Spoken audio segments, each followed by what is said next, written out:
بسم اللہ الرحمن الرحیم وبہ نستعین سبحانک لا علم لنا الا ما علمتنا انک انت العلیم الحکیم الحمد للہ رب العالمین والصلاة والسلام علی سید المرسلین وعلی آلہ وصحبہ اجمعین ومن تبعہم بإحسان الی یوم الدین. اعوذ باللہ من الشیطان الرجیم. بسم اللہ الرحمن الرحیم.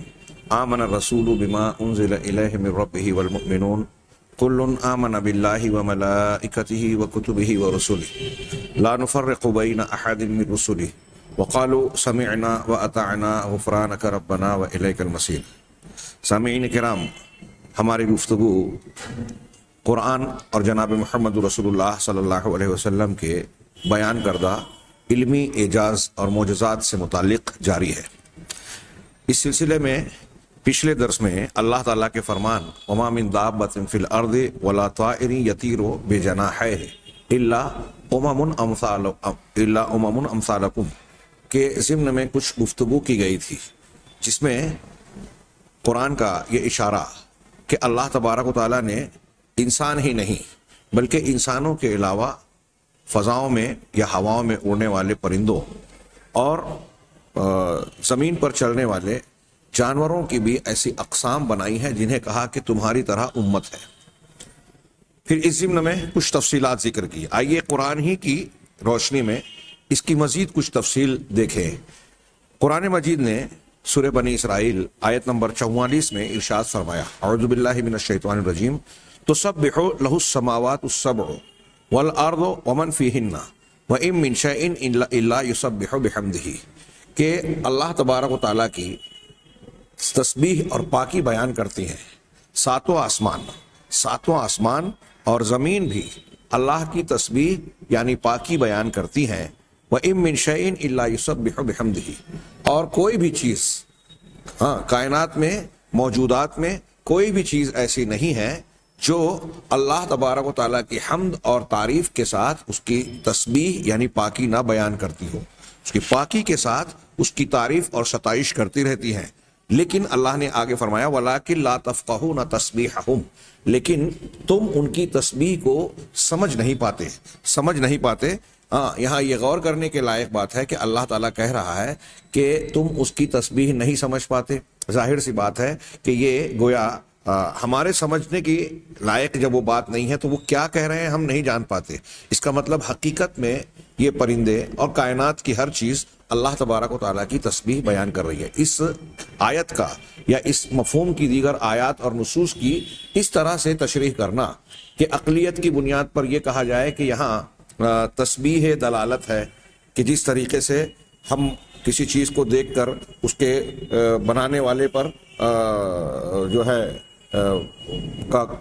پر وہ دلالت کرتی ہے اور ہم اس کا علم حاصل کر لیتے ہیں، ایسے ہی یہ کائنات کی چیزیں اپنے وجود کے ساتھ اللہ کی تسبیح بیان کر رہی ہیں. حقیقت میں نہیں. کچھ لوگوں نے یہ تشریح کی اور کرنے کی کوشش کی، لیکن ان کی یہ تشریح قرآن کے سیاق و سباق سے بالکل صحیح ثابت نہیں ہوتی. قرآن کہتا ہے کہ تم اس کی تسبیح نہیں، ان کی تسبیحات کو نہیں سمجھ پاتے. ظاہر سی بات ہے کہ اگر آپ یہ کہہ رہے ہو کہ یہ تسبیح دلالت ہے تو آپ اور ہم سمجھ رہے ہیں. نہیں سمجھنے کا مطلب یہ ہوا کہ وہ حقیقت میں کہہ رہے ہیں، ہماری سمجھ میں نہیں آتی. حافظ صلاح الدین صاحب نے اس کی تشریح میں اختصار کے ساتھ کئی اور دلیلوں کا جو تذکرہ کیا ہے، اس لیے میں نے مناسب سمجھا کہ ان کی تشریح کو پیش کروں. چنانچہ وہ کہتے ہیں احسن البیان میں، یعنی سب اسی کے مطیع اور اپنے اپنے انداز میں اس کی تسبیح اور تحمید میں مصروف ہے. کائنات کی ہر چیز اللہ کی اطاعت کر رہی ہے اور اس کی حمد اور تسبیح بیان کر رہی ہے.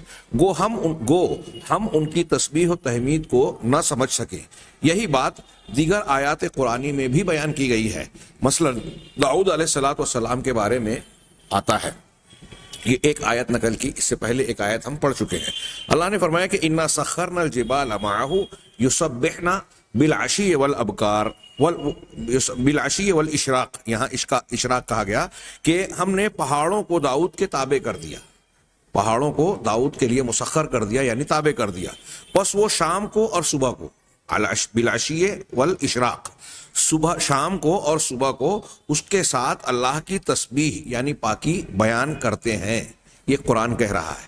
اس سے پہلے ایک آیت بیان کی جا چکی کہ اللہ نے پہاڑوں کو اور ان کے ساتھ پرندوں کو بھی